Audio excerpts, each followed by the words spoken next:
Faculty అమ్మాయిల్ని trap చేస్తున్నారు కొంతమంది, అందరు కాదు. నేను వెళ్ళిపోతాను సార్ ఇక్కడ నుంచి. బట్ మీరేదో నన్ను ట్రాప్ చేస్తున్నట్టున్నారు ఫస్ట్ ఆఫ్ ఆల్ ఇక్కడ. బట్ మీరు అంటున్నవేవో నా వరకు రాలేదు. అప్పుడు సార్ నిజంగా రాలేదా? నా వరకు ఏం రాలేదు. లేదు సార్, మీరు దాటేస్తున్నారు. సో వచ్చిన బట్ మనకు ఏదైనా ఎవిడెన్స్ లేనప్పుడు we not need to speak on that కదా. ఒక మచ్చ కనబడి ఉండొచ్చు, బట్ ఆ మచ్చకు వాల్యూ లేదు అంటాను నేను. సో దాన్ని నేను చాలా చాలా తీవ్రంగా ఖండిస్తాను. ఫ్యాకల్టీస్ ట్రాప్ చేస్తున్నారు అనేది. సెల్ఫ్ ప్రిపరేషన్ తోటి యూపీఎస్సీ క్రాక్ చేయొచ్చా? What is the meaning of a coaching? Test సిరీస్ని కోచింగ్ లాగా స్టూడెంట్ కన్సిడర్ చేయలేకపోవచ్చు. ఒక స్టూడెంట్ ఒక 3 years ప్రిపరేషన్ జర్నీ తర్వాత నా దగ్గరకు వచ్చాను. కోచింగ్ ఈజ్ ఎ ట్రాప్, కోచింగ్కి వెళ్ళి టైం వేస్ట్ చేయకూడదు. అది నిజంగానే నమ్మి అంటే బీటెక్ కెమికల్ ఇంజనీరింగ్ చేసిన ఒక స్టూడెంట్ సెల్ఫ్ స్టడీతోనే సాధ్యం అవుతుంది, నీకు కోచింగ్ అవసరమా లేదా? ఈరోజు మన ముందుకి HIAS Hyderabad IAS academy founder and director Rohit గారు మన ముందు ఉన్నారు. సో దాదాపు రాసిన ప్రతిసారి అంటే 5 times ప్రిలిమ్స్ క్లియర్ చేసి మెయిన్స్ రాశారు అండ్ 2 times ఇంటర్వ్యూ దాకా వెళ్ళారు. అండ్ ఈ JRF జూనియర్ రీసెర్చ్ ఫెలోషిప్కి 2 times ఎంపిక అయ్యారు అండ్ పొలిటికల్ సైన్స్ మీద. అండ్ మన ముందు రోహిత్ గారు ఉన్నారు. సో చాలా విషయాలు ఈరోజు మనం తెలుసుకోవడానికి ప్రయత్నం చేద్దాం. ఇప్పటి వరకు చాలా ఇంటర్వ్యూస్ మనం చేశాము, బట్ రోహిత్ సార్ కూడా చాలా ఇంటర్వ్యూస్ చేశారు. బట్ ఈ ఇంటర్వ్యూ అనేది సో అన్ఎక్స్పెక్టెడ్ క్వశ్చన్స్ అయితే మీరు ఎక్స్పెక్ట్ చేయొచ్చు. So thank you sir, thank you for accepting. నమస్తే sir. Thank you sir, thank you for invitations. అయితే ఫ్యాకల్టీ అమ్మాయిల్ని ట్రాప్ చేస్తున్నారు కొంతమంది, అందరు కాదు. నేను వెళ్ళిపోతాను సార్ ఇక్కడ నుంచి. సో అగైన్ సార్ ఇది 2 things. Like we don't have వింటూ ఉన్నాం, చేస్తూ ఉన్నాం. ప్రతి డిపార్ట్మెంట్లో సేమ్, ప్రతి దాంట్లో జరిగేదే ఇక్కడ కూడా జరుగుతుంది. బట్ మీరేదో నన్ను ట్రాప్ చేస్తున్నట్టున్నారు ఫస్ట్ ఆఫ్ ఆల్ ఇక్కడ. లేదు సార్, అంటే ఎవరు సమాధానం, అందుకే ముందు క్వశ్చన్స్ చెప్తే ఇంటర్వ్యూ దాకా రావట్లేదు సార్. సార్ ఇంటర్వ్యూ దాకా ఉండట్లేదు అంటే first of all whether there exists a reality or not అని చెప్పేసి. లైక్ ఇది ఒక prestigious examination. So but why there is a kind of trap, లేకపోతే థింగ్స్ ఎలా ఉంటుందని చెప్పి 2 things. ఏదైనా వచ్చిన స్టూడెంట్కి మెచ్యూర్డ్గా వస్తారు, చెప్పే ఫ్యాకల్టీ కూడా మెచ్యూర్డ్గా చెప్తారు. బట్ మీరు అంటున్నవేవో నా వరకు రాలేదు. అప్పుడు నిజంగా రాలేదా? నా వరకు ఏం రాలేదు. లేదు సార్, మీరు దాటేస్తున్నారు. సో వచ్చిన బట్ మనకు ఏదైనా ఎవిడెన్స్ లేనప్పుడు we not need to speak on that కదా. సో మేబీ మీకు ఇంకా చాలా ఎవిడెన్సెస్ వచ్చి ఉంటాయి, but I'm not sure about that. Okay, but ఏమో sir, I don't have any answer for this. అంటే ఇక్కడ ఏంటంటే కంప్లీట్గా చదువుకోవాలి, ఒక సీరియస్ ఆస్పెక్ట్తో వస్తారు. సేమ్ అదే ఆస్పెక్ట్తో ఫ్యాకల్టీస్ కూడా వాళ్ళకు చెప్తూ ఉంటారు.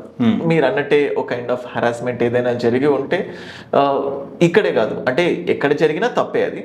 బట్ కేవలం ఈ థింగ్స్లో మాత్రమే కాదు, ప్రతి దాంట్లో ఏదో రకంగా ఉంటూనే ఉంటాయి.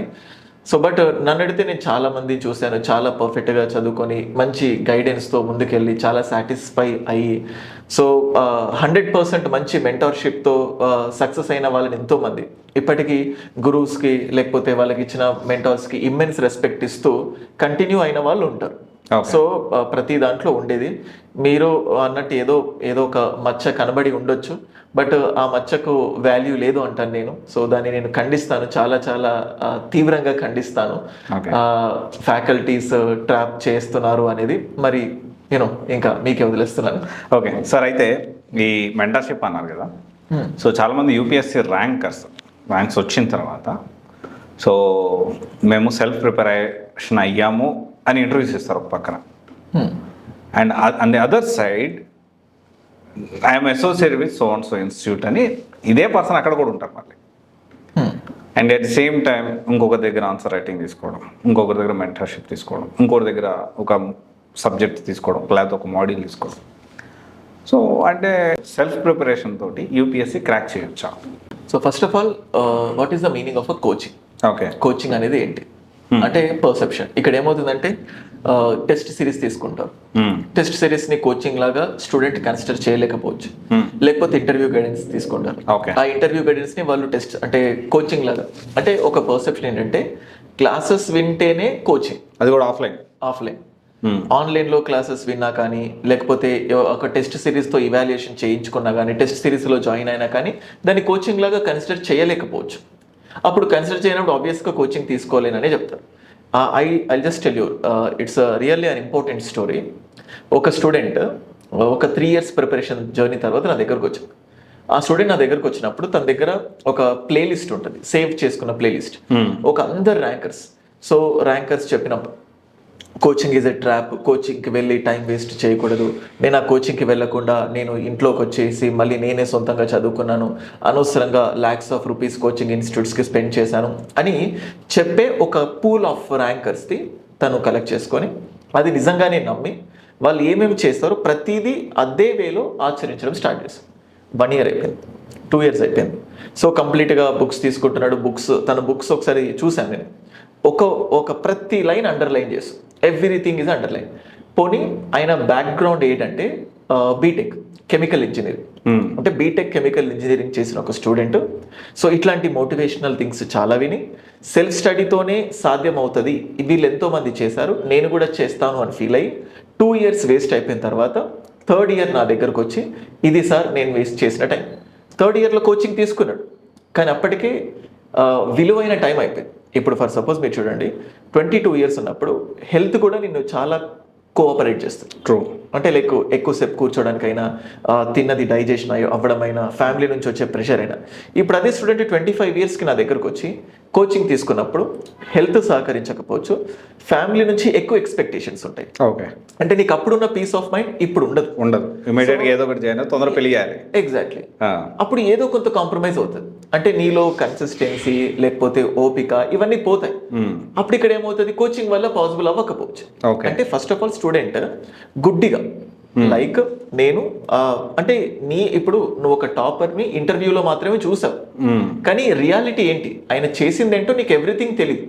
సో ఆయన టాపరా, లేకపోతే ఆయనకు ముందుగానే ఏదైనా కోచింగ్ తీసుకున్నాడా, సగం తీసుకొని సగం నచ్చలేదా, ఇవన్నీ థింగ్స్ ఉంటాయి. ఇవేవి నువ్వు చూడకుండా జస్ట్ వెళ్ళి ఆ బుక్ లిస్ట్ తీసుకొచ్చుకొని ఆ బుక్ లిస్ట్ పైన ఇలా చదువుతూ ఉంటే over the period of time, అందుకే నేను స్టూడెంట్ చెప్తాను, నీకు కోచింగ్ అవసరమా లేదా అని తెలియాలంటే ఒక ఇండస్ వ్యాలీ సివిలైజేషన్ ఒక టాపిక్ తీసుకో, లేకపోతే హిస్టారికల్ బ్యాక్గ్రౌండ్ అనే ఒక టాపిక్ తీసుకో. ఈ రెండింటిని ఓన్గా చదువు.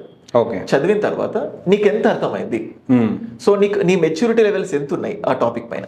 ఇప్పుడు ఇవే టాపిక్స్ ని క్లాసెస్ విన్న తర్వాత నీ మెచ్యూరిటీ లెవెల్స్ ఎక్కడుంది. ఈ రెండిట్లో క్లాసెస్ వింటే నీకు టైం వేస్ట్ అవుతుంది, క్లాసెస్లో విన్న సేమ్ థింగ్ నీకు ఓన్ ప్రిపరేషన్లో కూడా వచ్చింది అనిపిస్తే so go for the own. ఒకవేళ ఓన్ ప్రిపరేషన్ కంటే క్లాసెస్లో నీకు చాలా ఎక్కువ అర్థమైంది, సో నాకు అదే అంటే మెచ్యూరిటీ కానీ అనలైజింగ్ థింగ్స్ కానీ ఎక్కువ అంటే go for coaching classes. It depends on you. ఎప్పుడైనా కూడా one size fits all approach అనేది ఉండదు. సో ఇప్పుడు 2 years ఎవరు తీసుకొస్తారు, ఎవరు తిరిగి ఇస్తారు? అట్ ద సేమ్ టైం ఇదే 2 years ఇట్లనే కోచింగ్ తీసుకొని ఉన్న స్టూడెంట్స్ ఉంటారు, ఫెయిల్ అయిన వాళ్ళు ఉంటారు. మళ్ళీ దానికి వేరే కోచింగ్ తీసుకున్నందుకే ఫెయిల్ అయ్యాడు అని చెప్పడానికి కూడా లేదు మళ్ళీ. సో అంటే like you have to realise it, అది depends on various parameters. So ఎప్పుడైనా ఒక కోచింగ్ ఇన్స్టిట్యూట్ నీ టైం వేస్ట్ చేసి నీకు అనవసరమైన స్టఫ్ అంతా తీసుకొచ్చి సో నీ డబ్బులన్నీ తీసుకొని నేను నడి రోడ్డులో పెట్టాలని ఎవ్వరికి అనిపించదు. మా ఓన్లీ రెస్పాన్సిబిలిటీ అవసరమైన బెస్ట్ కంటెంట్ని ఇవ్వడం.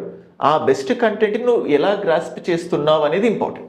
సింపుల్గా క్లాస్లో 100 మంది ఉంటే ఆ ఫ్యాకల్టీ అదే వేదిక్ సివిలైజేషన్ చెప్తాడు, 100 మందికి ఒకేలాగా అర్థం అవ్వకపోవచ్చు. ఆ 100 మంది తర్వాత క్లాస్ అయిపోయిన తర్వాత ఎటువంటి ఎఫర్ట్స్ పెడుతున్నారు. సో ఒకవేళ నీకు అర్థం కానివాడు ఎక్స్ట్రా ఎఫర్ట్స్ పెడతాడు, అర్థమైన వాడు తక్కువ ఎఫర్ట్స్ పెట్టి వేరే సైడ్ షిఫ్ట్ అవుతావు. సో నువ్వు దాన్ని ఎలా పెడుతున్నావు అన్న దానిపైన డిపెండ్ అవుతుంది. సో ఇది చాలా ఎవ్రీవన్ ఆస్క్ దిస్ సార్, కోచింగా కాదా, నా దగ్గర కాదు, మీ దగ్గర కాదు, ఎవరి దగ్గర ఆన్సర్ ఉండదు. నీకు కోచింగ్ అవసరమా లేదా, that only has answer inside you. So నువ్వు టైం తీసుకొని నీకు నువ్వు టైం కేటాయించుకొని రియలైజ్ అయ్యి ఫిక్స్ అయిపోవాలి.